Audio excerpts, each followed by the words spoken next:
So আজকে কথা বলবো ফ্লুয়েন্সি এন্ড প্রোনাউন্সিয়েশন নিয়ে। সো ইংলিশ লার্নারদের মধ্যে একটা কমন মিসকনসেপ্ট হচ্ছে যে fluency and pronunciation are the connected. They actually not. So fluency হচ্ছে যে আপনি একটা ফ্লোতে আপনি কথা বলতে পারছেন কিনা। সো আপনার আইএলস স্পিকিং এর একটা বড় ফ্যাক্টর হচ্ছে ফ্লুয়েন্সি। সো দুইটা মার্কিং যে ক্রাইটেরিয়া বা ইভালুয়েশন ক্রাইটেরিয়ার মধ্যে একটা হচ্ছে ফ্লুয়েন্সি, একটা হচ্ছে pronunciation. So first let's talk about fluency. So how can you get fluent? ফ্লুয়েন্সির সাথে আপনি কত দ্রুত ইংলিশ কথা বলছেন সেটার কোনো কানেকশন নাই। সো ফ্লুয়েন্সি ব্যাপারটা হচ্ছে যে আপনি একটা ফ্লোতে কথা বলতে পারছেন কিনা। আপনি কি প্রত্যেকটা সেন্টেন্সের পরে যখন ফুল স্টপ থাকে তখন আমাদের 1 সেকেন্ড পজ নিতে হয়, আপনি কি সেই পজ গুলো ঠিক মতো দিতে পারছেন কিনা? আমরা যেটা করি, আমরা প্রত্যেকটা ওয়ার্ডের পর বা দেখা যায় 2-3টে ওয়ার্ড বলার পর আমরা পজ নিয়ে থাকি, আমরা কিছু আননেসেসারি সাউন্ড লাইক এই টাইপের সাউন্ড করে থাকি। সো এগুলো আমাদের ফ্লুয়েন্সিতে ব্যাঘাত ঘটায়।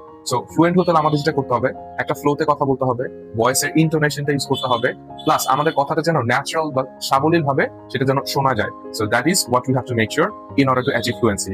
নাও let's talk about pronunciation. So অনেকের মধ্যে একটা মিসকনসেপশন থাকে যে প্রোনাউন্সিয়েশন এন্ড অ্যাকসেন্টের মধ্যে। দেখেন, অ্যাকসেন্ট হচ্ছে ডিফারেন্ট। সো আপনি যে দেশ থেকে বিলং করেন না কেন, আপনার অ্যাকসেন্ট ডিফারেন্ট থাকতে পারে, but accent doesn't matter, pronunciation does. So pronunciation হচ্ছে যে আপনি একটা ওয়ার্ডকে সঠিকভাবে উচ্চারণ করতে পারছেন কিনা। যেমন আপনি টমেটো এন্ড টমেটো যেভাবে বলেন না কেন, একটা ব্রিটিশ একটা আমেরিকান, ডাজন্ট ম্যাটার, আপনি যতক্ষণ পর্যন্ত এটা রাইট করতে প্রনাউন্স করছেন, you are good to go. So IELTS candidates, আপনারা প্রোনাউন্সিয়েশন এন্ড ফ্লুয়েন্সি এই দুইটাতে ফোকাস দিবেন rather than accent. Thank you.